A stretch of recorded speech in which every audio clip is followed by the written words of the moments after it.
Hey guys, so I just want to set the scene, right? What I'm noticing in the UK is a clear divide between those that want to take back some semblance of control and authority over this country, you know, the native people that have lived here for thousands of years, and then a bunch of other people, mostly foreigners, but obviously some intellectual retards as well, have joined the other side, and they want to keep the status quo. They want to keep the mass immigration coming. They have no problems with it. And I think there's a very, like I said, a very clear divide that's forming. Let's have a look at some internet. If raising legitimate concerns about thousands and thousands of unchecked foreign males illegally entering our country makes me far right, then so be it. On one side, you've got people like this, migrants that break into your country, and the sight of the native people fucking terrifies them.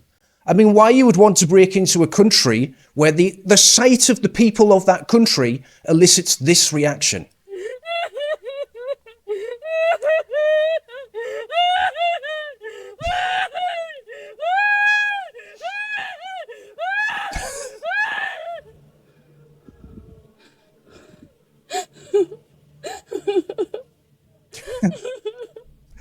It's so surreal. It's so surreal. What is this? What a dumb move. What a dumb move. Why would you... It's like being scared of spiders and breaking into a spider sanctuary.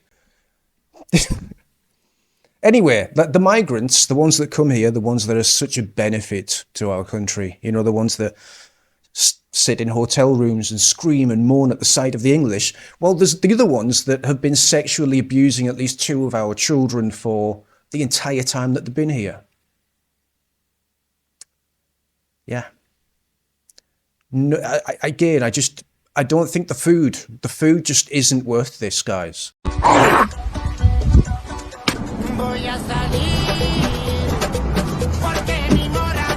The police, of course, they won't arrest a Muslim for child exploitation, but they will give you a talking to if you make a spicy tweet. Not interested in solving the grooming scandal, but yes, again, very interested in what you see online. And when it comes to the police, you know, they say that they're just following orders, that they've got no choice. They've got no choice. They just have to, you know, suppress and harass the English people. They just have to do it. They've got no choice. Like this guy. These guys here arresting the organizer of the Epping hotel protests. Arrested him. Arrest for inciting racial hatred. Yeah, where's Dan? That's right, inciting racial hatred. One of the things that they like to say is that we are the hateful ones. We are the ones inciting things. But they're the ones that are bringing in people from completely different countries with completely different ideologies that do not fit in our country, in our society. They're the ones that are bringing these people over without our consent and placing them around the country next to schools and local communities in Operation Scatter. But we're the hateful ones that are inciting. Our own fucking government is inciting this. But anyway, yeah, so the leader of the Epping Hotel, arrested, racial bullshit.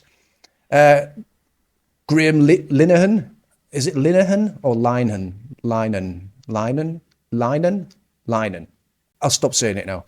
So this guy also arrested because he threatened, he suggested that some nebulous person should get punched in the balls.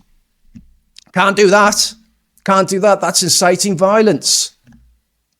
Arrested. Stop that. But our, the Chief Inspector of London, the absolute piss take that he is, the one that literally bows down to Sadiq Khan. Yeah, he says that it's just doing his job.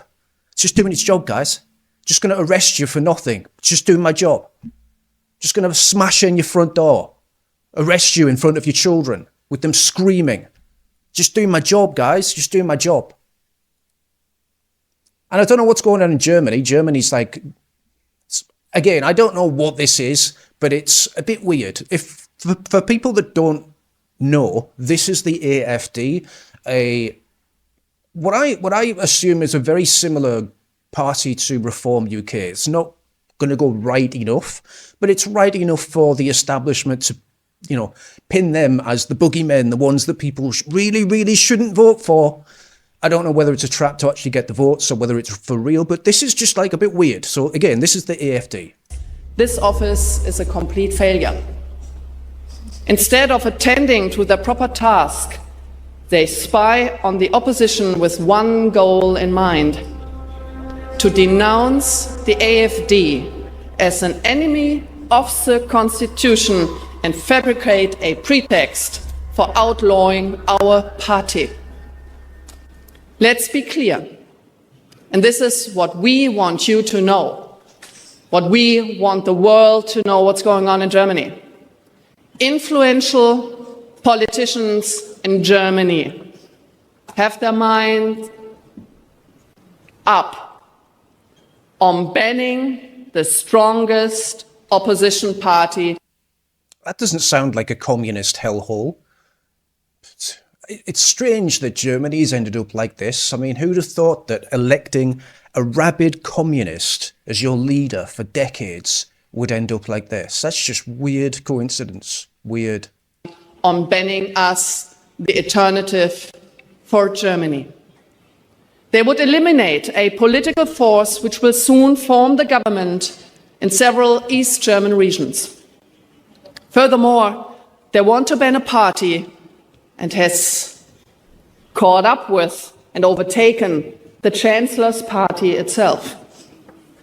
It is grotesque, it is authoritarian, and yet... Yeah, and yet I think that this will be seen in the UK eventually. I think if Advance UK or some other party really started to gain ground and Reform UK were no longer seen as the right-wing alternative, then we'd see something like this happen pretty quick. I don't think they'd mess about. And what's weird is that 7 AFD politicians have died in like a couple of weeks.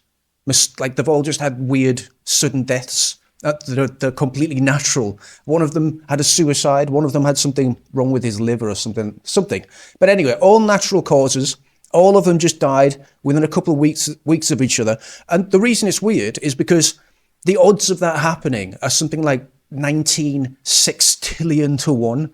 It's a ridiculously high set of odds, and people are just like, okay, what the fuck is going on? Like, that's just weird. It's just weird. Why is the party that everyone in power hates, why are their MPs just suddenly shifting off this mortal coil all at the same time? So we'll keep an eye on that. Let's see if that number goes up. But 7. That's mental.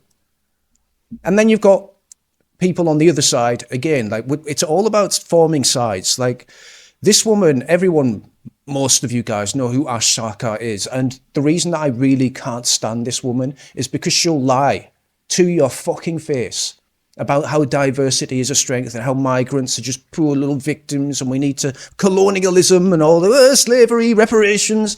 And then on the other side of her face, she's secretly smiling that the white birth rate is going down and that she's winning. The white British population has decreased by 600,000, while the minority population has increased by 1.2 million.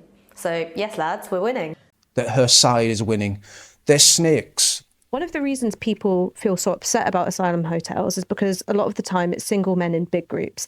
Now, poor fucking bastards. We have lots of single men in big groups. They don't always behave well. That's got nothing to do with culture. That's got nothing to do with ethnicity.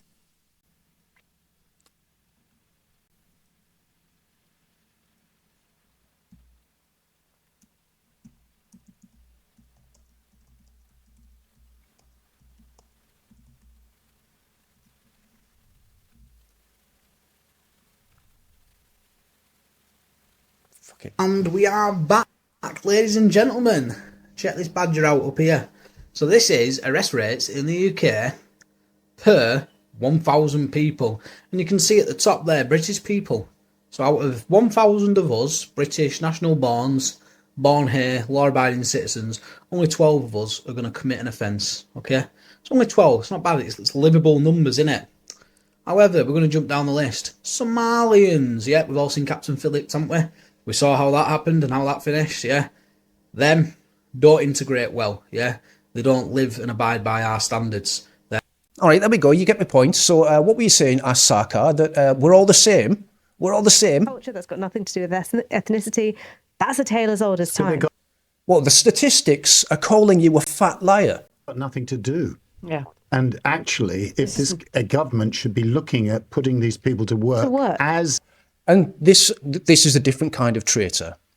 Won't even give attention to the idea of letting these people go back to their homes, of, quietly pushing them out the country before they bankrupt us and do even worse things. No, he won't even think of that as being an option. In other European countries while they're being processed. They want to work. I mean, at Novara Media, we interview lots of people who are waiting for their asylum claim to come through, and they're saying we really want to work. And one of the things is that we've created the conditions for really exploitative employers to take advantage. So if you take food delivery apps like Deliveroo, Uber Eats, Just Eat, on those wages, it doesn't make sense to be a legal migrant, because you've had to pay loads of money to come here and then you're earning poverty wages. Doesn't make economic sense. 2, there is a secondary market on these apps. Why are they doing it then? That's what's happening. They're coming here, they're living for free in hotels, and they're doing these delivery jobs as a side hustle. And they're probably sending the money back home. It does make economic sense. You're just an absolute dick. You never tell the truth. And I know secretly that you're happy about this. And the idea that you go on these radio shows and you just spout shit, absolute shit. Everyone knows you're lying.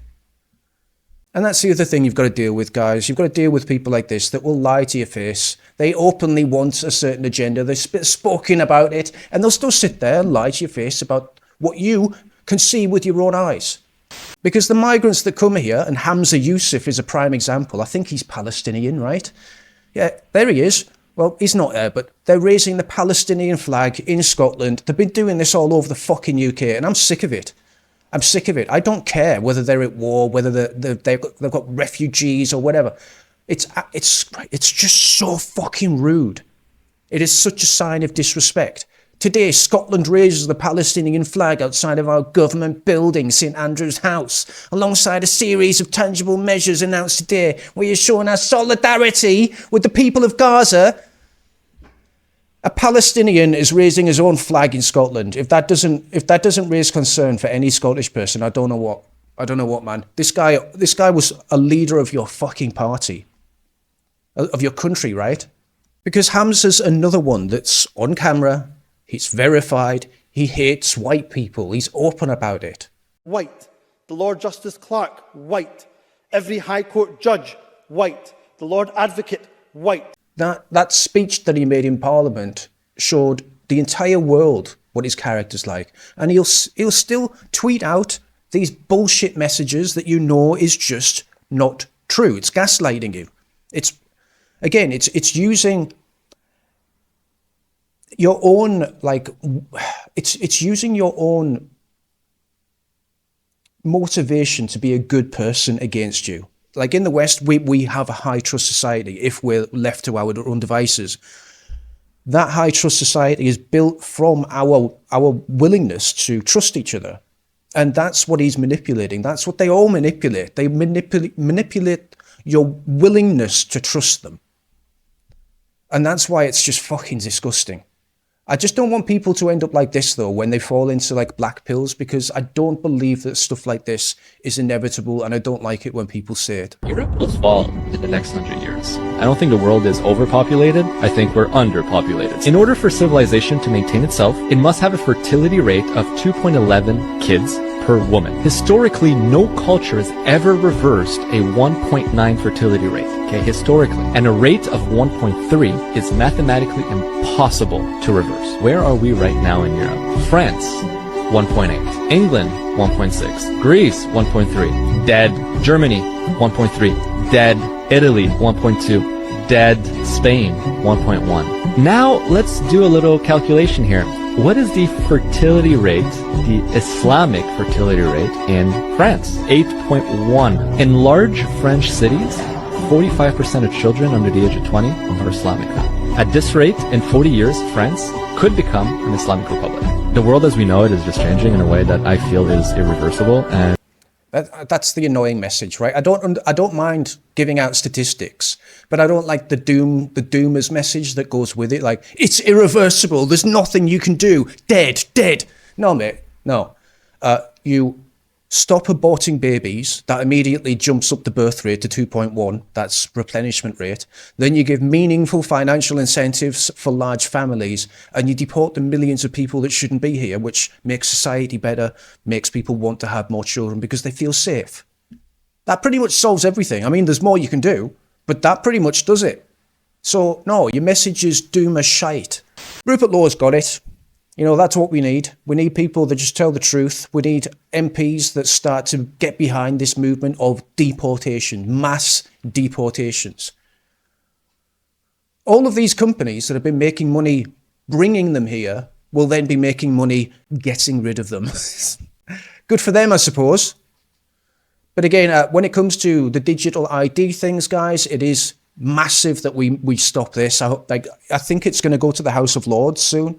But the digital IDs, that needs to stop. Rupert Law hates this as well. He's pretty much on board with every single thing that I want, which is awesome. And if you want to go sign the petition, it's currently on 16,500. And that's pretty much it, guys. This country is going to be divided in a way that we've never seen before. You can already see the fracture line starting. People are going to have to choose a side. Do you want to save the country, or are you going to be part of the problem? See you later.